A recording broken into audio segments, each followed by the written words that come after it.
Good morning to all. In this session, we are going to continue with the CSIR NET December 2019, Part C, Chemical Sciences. So earlier we started 10 questions in this CSIR NET Chemical Sciences. 1 to 10 questions got completed. So in continuation to Part 1, we are going to finish more 10 questions in this session, which covered in December 2019, Part C question paper. So in this, first we are going to start with question number 11. The spatial part of dominant resonance structure of lithium hydride molecule is. So in this, only valency of hydrogen of the wave function is shown. Okay. So spatial part of the dominant resonance structure of lithium hydride molecule to be answered here, right? In order to explain this, we have to go with it electronegativity of lithium and hydrogen, right? So when lithium hydrogen were taken, so slight polar nature will be indicated in this molecule, being lithium is associated with 0.96 electronegativity value and hydrogen is 2.1 electronegativity. So when we see there is a electronegativity difference, even though it is the kind of covalent bond, but so in that also it will be polar in nature. Polar nature in the sense, covalent bond is slightly polarized towards more electronegative atom. So in that manner, partial charges will be denoted for lithium and hydrogen. So the electron pair present in between lithium hydrogen slightly migrated towards hydrogen. That means retained by hydrogen. So partial positive charge denoted on lithium, partial negative charge denoted on hydrogen. So that two electrons resided by this hydrogen. Hence, you can say this is a kind of polar bond. Okay. So now R1 indicates what? Distance of first electron from the nucleus, and R2 indicate what? Distance of second electron from the nucleus. So we already clearly understood that based on the electronegativity difference, two electrons are associated with hydrogen. That's the reason why. So two electrons are given for one is orbital of hydrogen but not with lithium atom. Hence we can say one SHR1 and one SHR2. Okay. So R1 stands for distance of electron, first electron from the nucleus of hydrogen only. And second R2 indicates distance of second electron from the nucleus of second electron, right? So in this way, 1SHR1, 1SHR2 is the right answer for this question number 11. The correct answer will be option number 4, because two electrons are resided in hydrogen rather than lithium. That is purely because of electronegativity difference, and being it is a polar molecule, two electrons are associated with hydrogen but not with lithium. So for question number 11, option number 4 is the right answer. Now let us move on to question number 12. In the question number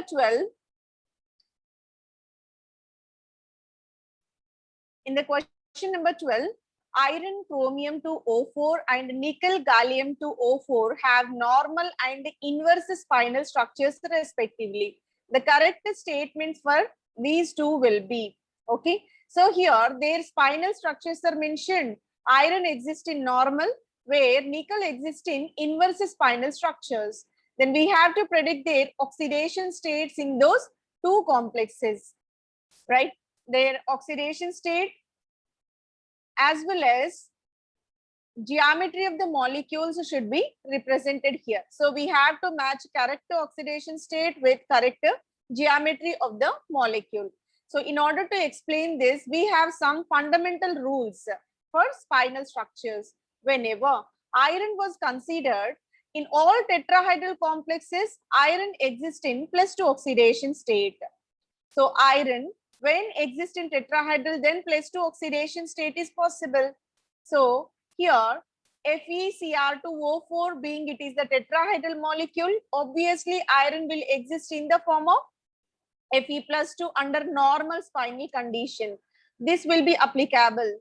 Iron present in normal spinal, then it is tetrahedral, then it is present in F2 oxidation, Fe+2 oxidation state. That's why. So in this FeCr2O4 being it is a tetrahedral molecule and is normal spinal.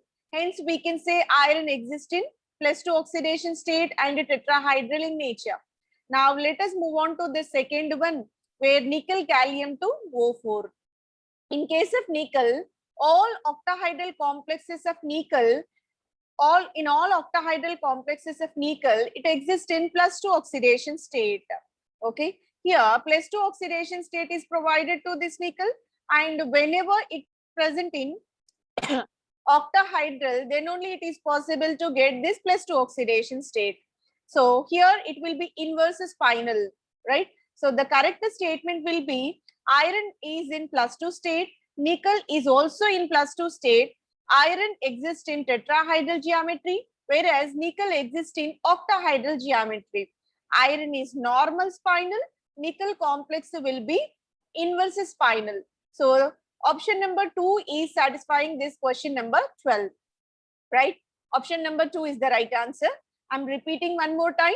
Iron Cr2O4, nickel gallium to O4, normal and inverse spinals, right? The correct statement regarding these two will be, in first complex, iron is in +2 state because being it is a normal spinal, and when it is in tetrahedral, then always tetrahedral iron will exist in +2 state only. When nickel is in octahedral inverse spinal, then it is possible to get this nickel +2. Hence, option number 2 is the right answer. Now, let us move on to question number 13. In question number 13, we have the organic compound. Here, tertiary amine is there. This tertiary amine is N-benzylated, CH2COOMe. Here, carbon-carbon double bond is there. Now it is treated with methyl iodide, right? So whenever alkyl iodide is treated, this amine got quaternized. So already we have 3 alkyl groups around the nitrogen, around the amine atom. And what happens when methyl iodide is added? So methyl group will be attached to this nitrogen. Hence we will get 4 bonds around the nitrogen.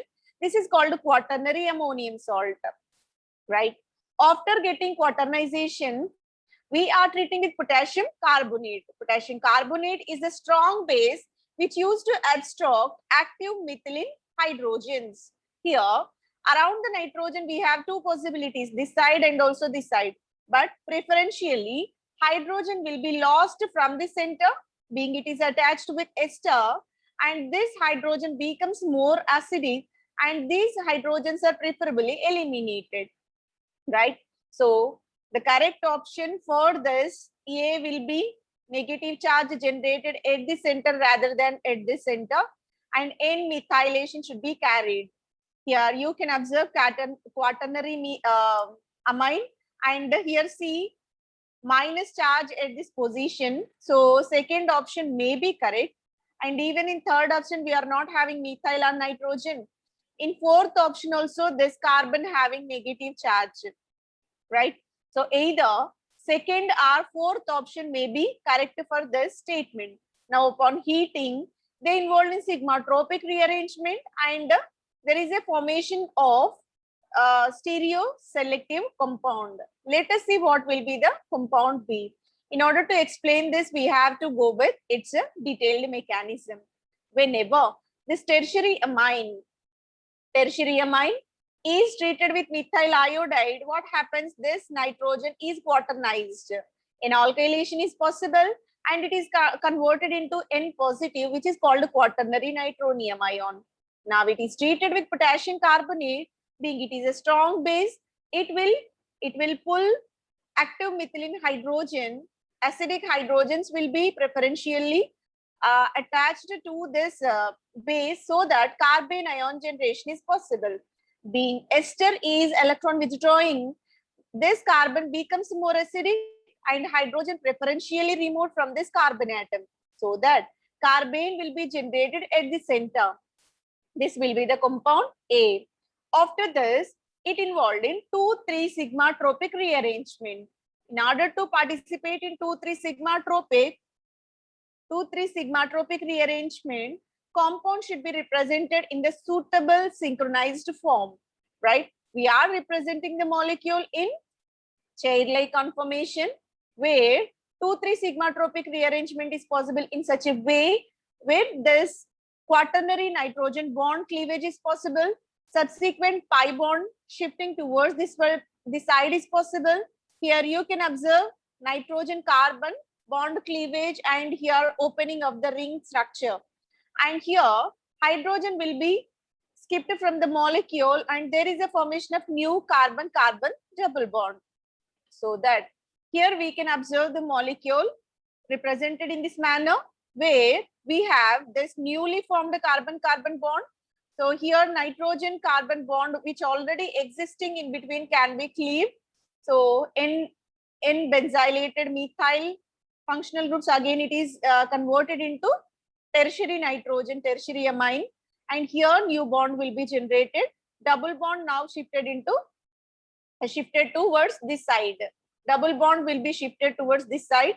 Here double bond should be there because we polarize the bond towards this side, hence it will be represented with one double bond at this position because we polarize the bond here, right? So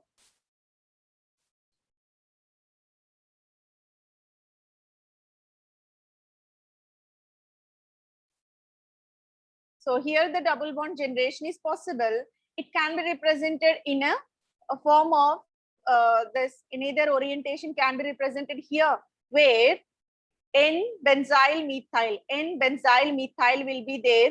In order to avoid the steric strain, what happens? The COOCH3 group is coming towards the VR, and the methyl group will going away from the VR, because both are bulky groups which are present in the adjacent carbon atoms. What happens? They will induce a steric strain. In order to avoid that, this ester will be coming out towards the viewer, and this methyl going away from the viewer. So this will be the correct representation of stereochemistry, and let us see which option is matching with this answer. So initially quaternization should be carried and carbene ion in between nitrogen and ester functional group. So that option number 2 or 4 will be the right answer. And when we go with heating, 2,3 sigma tropic shift leads to formation of methyl backside ester, front side should be there. So both backside is sterically highly hindered form. That's why it is not at all preferable. Hence only the option matching with this sequence of reaction will be option number 2, right? So correct answer will be option number 2, right? Now let us move on to next question, 14th question. The cluster type of iron 5 CO taken 14 N whole negative charge and cobalt 6 CO taken 13 N whole negative charge respectively. So two complexes, two coordinate covalent complexes are provided to us. Among two complexes, we have to predict their cluster type. In order to predict the cluster type, first we have to know the rules of these clusters. If N plus 1 rule is obeyed, now we can say the compound is closo. N plus 2 indicates it is nido. N plus 3 is the arachno. N plus 4 will be hypo type of clusters. Okay. So let us see which complex is obeying what type of cluster nature, right? So N plus 1 closo, N plus 2 nido, N plus 3 arachno, N plus 4 hypo. So in order to get this, what we have to do, first we have to find out their total valency electrons. The total valency electron should be substituted in skeletal electrons formula. Skeletal electrons formula is given as 12 into N minus total valency electrons by 2, right? So N stands for this number of metal atoms which are present in the given complex, and TVE stands for total valency electrons present in the given complex. So By using this formula, we can predict skeletal electrons. If skeletal electrons are matching with n plus 1, you can say it is closo, n plus 2, nido, n plus 3, arachno, right? So first let us find total valency electrons present in this complex. Fe5, CO taken 14, N whole minus charge, right? So iron, being it is the D6 system, outer valency shell consists of NH2, N minus 1, D6. Total valency electron count will be 8. Then how many iron atoms are there? 5. 5 into 8 will be valency electrons of iron. And here we have carbonyl groups 14. Each carbonyl contributes 2 electrons for the bond formation. Hence we can write 14 into 2, right? So nitrogen NH2, NP3 is the outer valency shell configuration. So each nitrogen contribute 5 electron. Here one nitrogen is there, 1 into 5. It is resided with minus charge. Hence we can add one more electron to this one. By summing all these electrons, we will get whole 74 total valency electrons for this given complex. 74 is the total valency electron count for this complex. Now, let us find skeletal electron count in this complex. Skeletal electrons is equal to 12 into n minus total valency electron count by 2. 12 into, how many atoms are there? Iron atoms are 5. 12 into 5 minus total valency electrons by 2. So 12 into 5 minus 74 by 2, valency electron count is 74. Now it is given as skeletal electron count is given as 7, right? So how many atoms are there? Iron atoms are 5. 7 is there. 5 plus 2, it becomes 7. 5 plus 2, it becomes 7. It is matched with n plus 2 formula, right? Because n stands for number of metal atoms present. Here we have 5 metal atoms. When it is added with 2, then skeletal electron count will be matched. That's the reason why nido is the correct cluster structure for this iron complex, right? So let us move on to next complex, that is CO taken 6, CO taken 13 in whole minus charge. For this, we have to find out total valency electrons and subsequent skeletal electrons and what will be the cluster structure. For that, we are going with this cobalt complex where how many cobalt atoms? 6 cobalt atoms are there. It is NH2, N minus 1, D7 system. Hence, total valency electron count for each cobalt will be 9. So 9 into 6, these are valency electrons of cobalt. And each carbonyl contribute 2 electrons. Whole 13 carbonyl groups are there. 13 into 2 is the electron count of this carbonyl. And nitrogen, one atom is there. Each nitrogen resided with 5 valency electrons and whole minus charge is there. One electron will be added. When we multiply and sum all these, what happens? We will get total valency electron count. Total valency electron count is given as 86, right? So for this cobalt complex, 86 valency electrons will be there.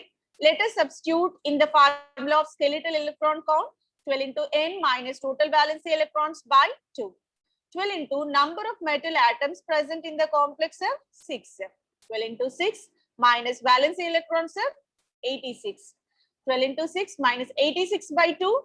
So it will become 72 minus 86 by 2, 14 by 2. Total skeletal electron count will be 7, right? So when we substitute in the formula, n plus 1 is exact match with this one because number of metal atoms are 6. Here skeletal electron count will be more one than this number of metals. Hence we can say n plus 1 is equal to 7. 6 plus 1 is equal to 7. Hence we can say it is the kind of closure structure. All right. So now iron will be nido, cobalt will be closure. Which is the right option? Second option is satisfying the statement. Hence, for question number 14, the correct answer will be nido and clozo. Option number 2 is the right answer, right? So this is purely based on the formula. Skeletal electron count is equal to 12 into n minus total valency electrons by 2. If it is matching with n plus 1, you can say clozo, n plus 2 nido, n plus 3 arachno, right? Iron n plus 2 system, hence it is nido. Cobalt n plus 1 system, hence you can say it is clozo structure. So option number 2 is the right answer for question number 14. Now let us move on to next question, which is purely analytical spectroscopic based question, where structure of the compound which displays following spectral data. IR data is given as 1690 and 1100 centimeters. HNMR data and C13 NMR data is provided to us. So first let us go with IR. We already familiar with IR, that IR is the fingerprint for functional group prediction, right? So 1690 centimeter inverse indicates there is a possibility of carbonyl functional group, right? So actually 1700 is the characteristic for ketone and 1690 most probably amide will be there. 1680 to 1690 amide will be there. But when we observe all four structures, there is no amide functional group. When ketone is in direct contact with the aromatic ring, there is a possibility of 1690. Here, in all the above options, only option number 3 and 4, we have ketonic functional group. So in all the complexes, we have carbonyl functional group actually, but specifically compound 3 and 4 residing this ketonic group directly linked with phenyl ring. So 1690 indicates ketone or carbonyl which is in direct contact with phenyl, and 1100 centimeter inverse indicates it is of SIBO stretching. SIBO stretching is observed in two compounds again, option number 3 or option number 4. These two may be correct answer for given IR data, but single IR data is not sufficient in order to elucidate, in order to predict the structure of a known compound. So we can eliminate these option 1 and 2 based on this IR data, being it is the ketonic system and OCH3 moiety will be there within the compound. Either option number 3 or option number 4 can be suitable here, right? Let us move on to proton NMR, where the data indicates 2.8 singlet 3 hydrogens. One peak will be appeared for CH3 protons. 3 hydrogens indicate it is a kind of CH3, right? It will be singlet, means adjacent spin-spin coupling is not possible for this, right? And 3.8 singlet 3 hydrogens is characteristic for methoxy. 3.8 singlet 3 hydrogens for methoxy functional group. Already we predicted methoxy group, either third or fourth will be there. And in this we have CH3, here also CH3 will be there. So by this we can understand what either third or fourth may be suitable for this. And this is the important region where we can distinguish remaining exact answer in between these third and fourth. Here you can observe that 6.9 and 7.8. The region in between 6.5 to 8, that is the characteristic region for aromatic protons, right? Here, aromatic protons are of two kinds. Okay, 6.9 of one nature, 7.8 are another aromatic hydrogens will be there. So, two equivalent set of aromatic hydrogens available in this compound, right? So, from this we can clearly predict that if we are having para substitution, these two hydrogens are of one set, these two hydrogens are of another. Whenever the substitution is there, 4 different set of hydrogens will be there, because this hydrogen, one side ketone, one side hydrogen, this 2 sides hydrogen, this 2 sides hydrogen, this one side methoxy, another side hydrogen. So it is not possible to get only 2 set of hydrogens for this compound number 4. Only the suitable answer will be option number 3. Without without observing the C13, by this HNMR only we can clearly predict for this given data of spectroscopy, the correct structure will be option number 3 only, right? So this is purely based on IR and proton NMR we predicted. Even C13 also valuable information. So this 26 is given for this methyl, 56 is given for methoxymethyl, 114 carbonyl carbon, and these four C13 peaks will be appeared for aromatic carbon atoms, right? So in this way, for question number 15, the right answer will be option number 3. Now let us move on to question number 16. In question number 16, the species for which geometry can be predicted by VSEPR theory are. Okay, so Vesper theories clearly describe what kind of structure, which compounds are predicted by using this Vesper theory. We have to predict among all 3 options given here. It is very clear that for transition metal complexes, it is obvious that valency bond theory is suitable, which is simply written as VBT theory. VBT theory is purely given for the explanation of transition metal complexes. So whenever we are taking coordinate covalent bonds and coordination complexes, all are well explained by VBT theory rather than Vesper theory. So that's the reason why option number 1 is not correct, because being it is the D10 system, sorry, nickel, palladium, platinum, D8 system. So it will proceeded with VBT theory, right? So it will be discarded. Now let us move on to option B and C. Whenever option B was taken, B is a tellurium Cl6 minus 2. It is the main group element, P block element. Phosphorus also P block element, sulfur is also P block element. So for these P block elements, it is possible to apply Vesper theory. Let us say tellurium Cl6 whole minus 2. When this complex was taken, in that tellurium is of oxygen, sulfur, selenium, tellurium, polonium.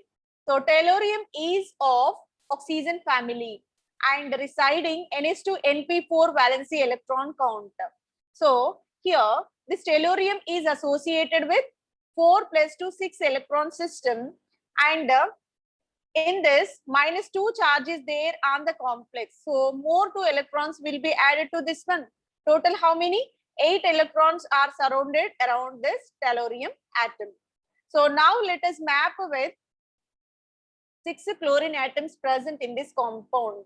Okay, so each electron pair is able to, here we have total of 8 electrons. So 1 electron with 1 chlorine, second electron with chlorine, third electron with chlorine, fourth electron with chlorine, fifth electron chlorine, sixth electron. All 6 electrons participated in sigma bond formation with these chlorine atoms. More 2 electrons are there. These two electrons resided as inert pair. They are non-bonding in nature. We can consider them as inert pair. Okay, so this is not explained by VSEPR theory. It is a limitation of Vesper theory. Okay, so why this inert pair will be there and what will be the structure of this complex is not explained by Vesper theory. Being it is the P block element, main group element, it should be explained by Vesper, but it is the limitation of Vesper theory. So Vesper theory is not able to provide this octahedral structure nature of this tellurium complex. So option number 2 is also not indicated by Vesper theory. PF3 being it is the 5th group element, SF6 being it is the 4th group element, both are main group elements only. That's the reason why Vesper theory sufficiently explain their structure, right? So geometry will be clearly given by this Vesper theory. Hence, only the correct answer is option number C. Option number C is given in third one. That's why for this question, third answer will be the correct one. Platinum, D block element. That's why VBT theory is applicable. The stellarium complex, it is the limitation of Vesper theory, but that's the reason why it is not explained with the Vesper theory. Only the correct option will be PF3 and SS6. Okay, phosphorus trifluoride, sulfur hexafluoride. These two structures are well explained by Vesper theory. Option number 3 is the right answer. Let us move on to question number 17. Question number 17 states that the correct statement about base hydrolysis cobalt pyridine taken for Cl2 minus Pi stands for, sorry, Py stands for, it is the pyridine ligand. So when this complex was taken, which statement is correct, we have to predict. Rate expression states that rate is equal to K into CO Py whole 4 Cl2 positive and OH minus. What they are saying? Hydrolysis. During the hydrolysis, the complex of cobalt as well as incoming nucleophile both are influencing this rate of the reaction. This is one statement. And the second will be reaction does not depends upon hydroxide ion concentration. So the second statement will be hydroxide will not give any impact on rate of the reaction. Third will be reaction proceeded through SN1CB conjugate base mechanism. Fourth option is intermediate involved in this reaction cobalt Py taken for Cl2OH, right? So among all we have to predict. So this is a kind of insertion. So it indicates SN2 type of mechanism. First one indicates SN2 type of mechanism. Second one indicates SN1 mechanism. Third one SN1CB. Fourth one SN1 mechanism. But whenever this complex was taken, it is kind of octahedral represented here. Cobalt surrounded by 4 pyridine ligands and 2 chlorine ligands will be there. Now, 4 pyridine ligands and 2 chlorine ligands are present in the regular octahedral coordinates. What we are doing, it involved in the reaction of SN1 mechanism. Base hydrolysis reaction is carried through SN1 mechanism. SN1 is of multi-stage synthesis. It proceeded with dissociative mechanism initially. One of the chloro group will be discarded and we will get pentavalent state of cobalt and 5 bonds present around the cobalt, and we will generate one positive charge upon this, so that in rate determining step only this cobalt complex concentration will be influencing but not OH minus. That's the reason why OH minus concentration will not influence the rate of reaction. Option number 2 is the right answer, being it is the first order kinetics reaction. For question number 17, option number 2 is the right answer, because the mechanism proceeded with SN1 type. It is a dissociative mechanism. Only this cobalt complex concentration will influence rate rather than hydroxide. So hydroxide will not influence rate of the reaction. For question number 17, option number 2 is the right answer. Let us move on to 18th question, where complex which has unpaired electron that equals to iron center which is present in oxymyoglobin. Whatever lone pair of electrons present in oxymyoglobin, we have to match with these 4 complexes. Which complexes are having same number of unpaired electrons we have to predict. In order to get all these, first we have to know how many unpaired electrons present in this oxymyoglobin.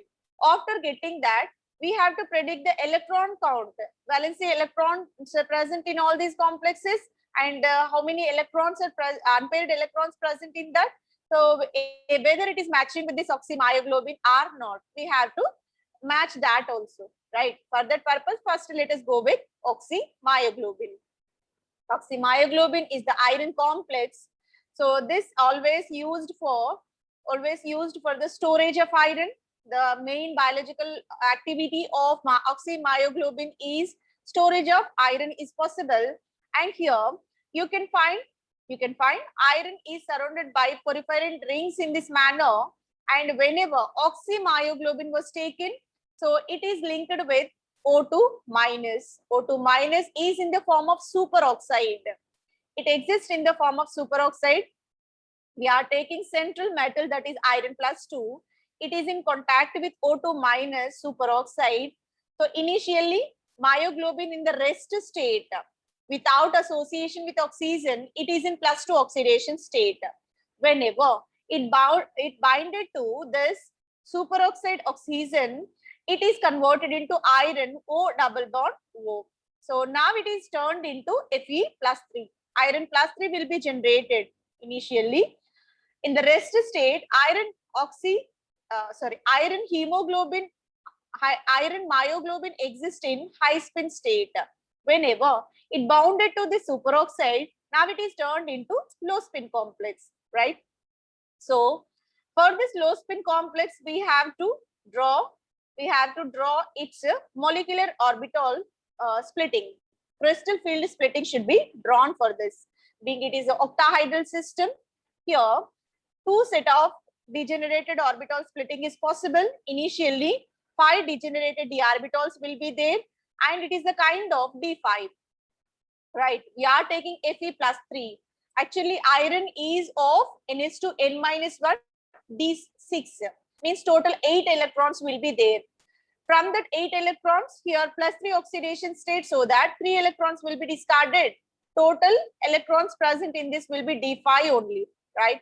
And already we know, being it is a low spin complex, always electrons will be paired rather than exist in unpaired electron.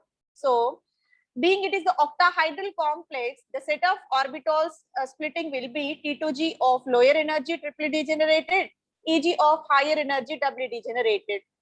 In D5 system, 5 electrons, T2G is resided with 1, 2, 3 and 4, 5. So these 2 electrons also localized in this T2G orbital, right? So 1 electron exists in unpaired state. So total number of unpaired electrons which are possible for this oxymyoglobin will be, 1 Now we have to get 1 electron containing complex among all these 4, right? So let us go with iron tris oxalate complex. So OX stands for oxalate. When we are taking this, it is a kind of high spin, and here iron exists in again +3 oxidation state. Iron exists in +3 oxidation state, so we can say it is the D5 system. Whenever D5 system, high spin will be there, electrons are resided like this.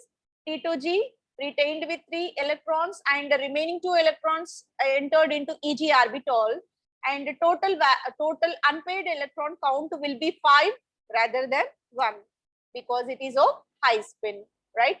So 5 unpaired electrons, hence it is not exactly matching with this oxymyoglobin.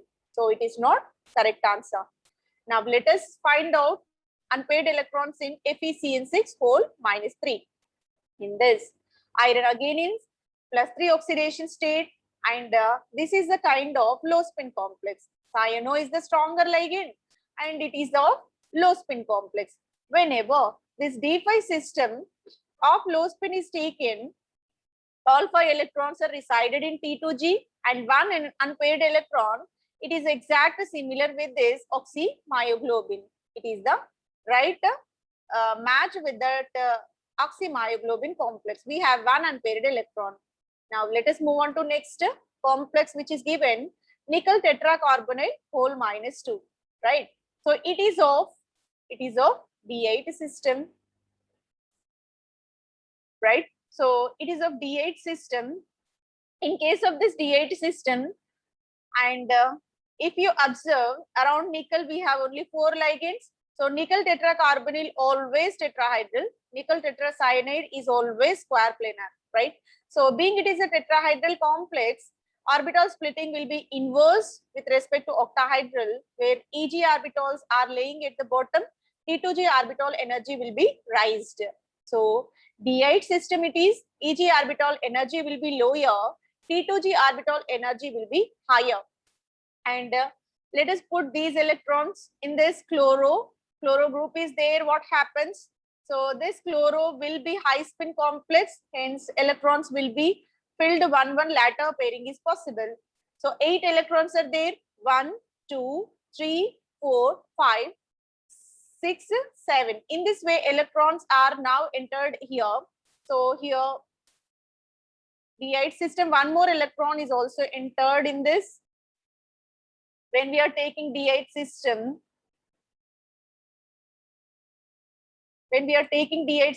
electron will be 8. 8 electrons will be there rather than 7.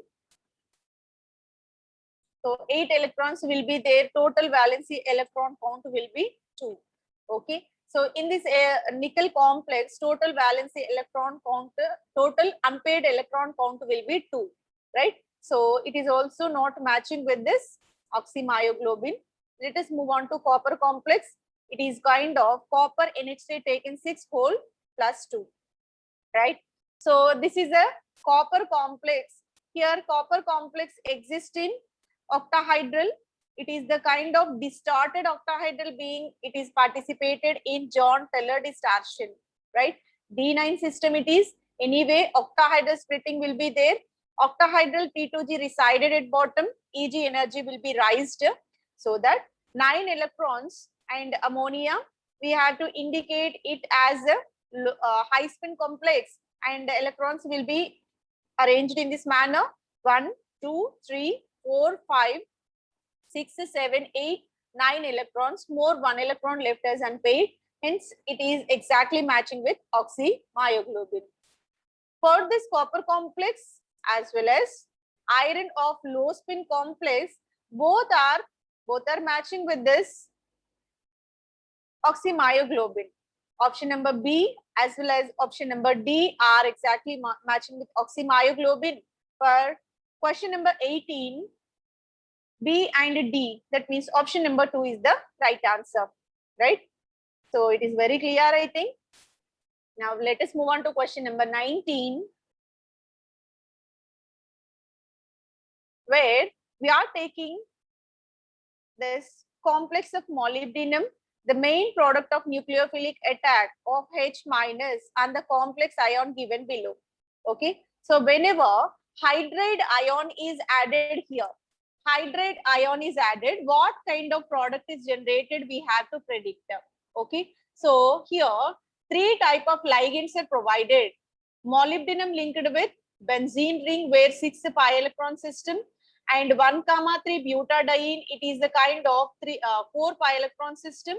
And here 2 electrons containing species where they are in resonance. Okay, now let us see the preferential attachment of hydrogen, whether possible on 6 electron, 4 electrons or 2 electron system. In order to explain that, we have a fundamental formula which is provided by Green, Davis, Mingo's rules. DMG rule should be obeyed. So this is purely applied to 18 electron polyene system.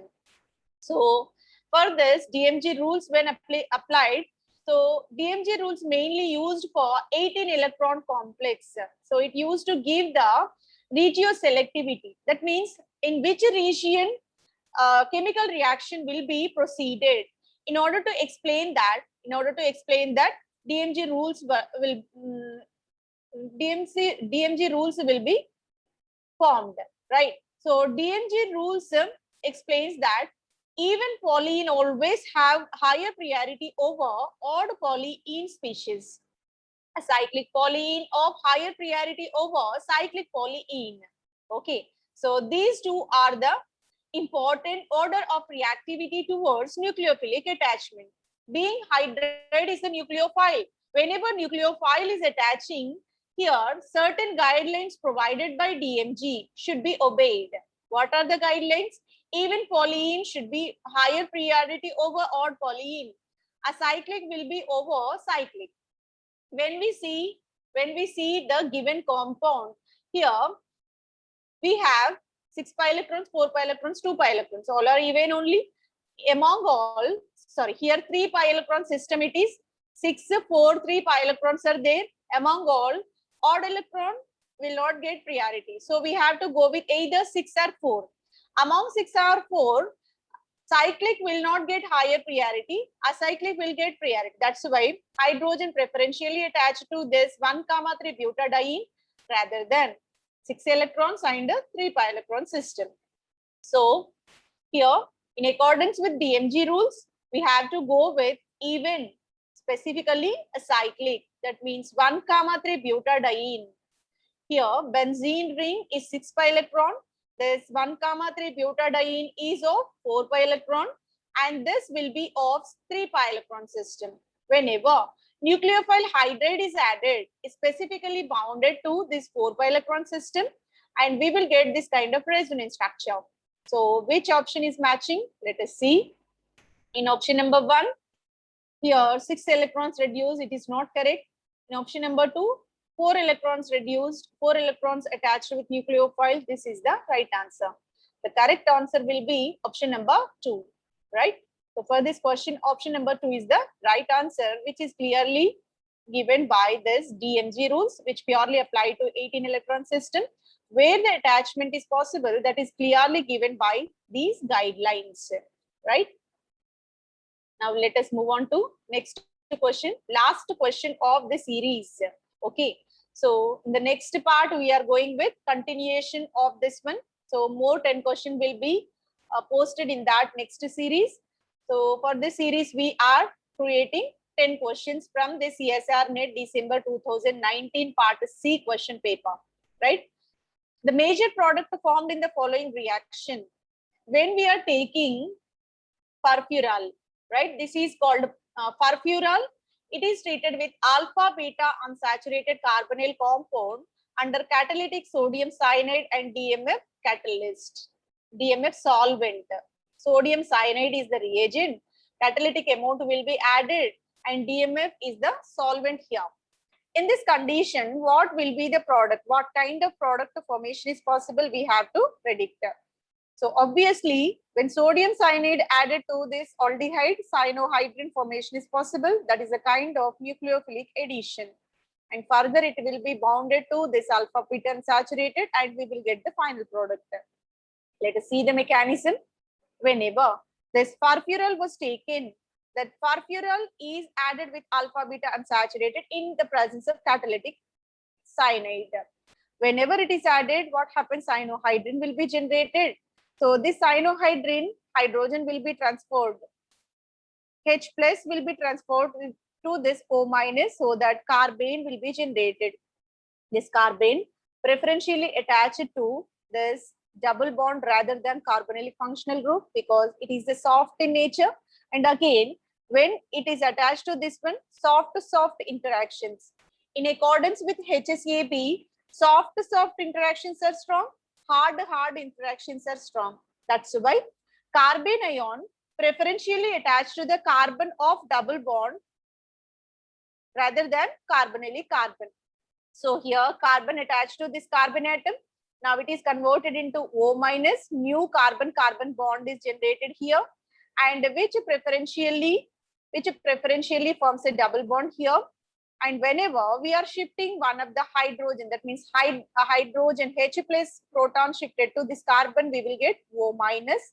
This O minus back polarized in order to form the double bond, and subsequent elimination of cyano, we will get carbonylic functional group at the center.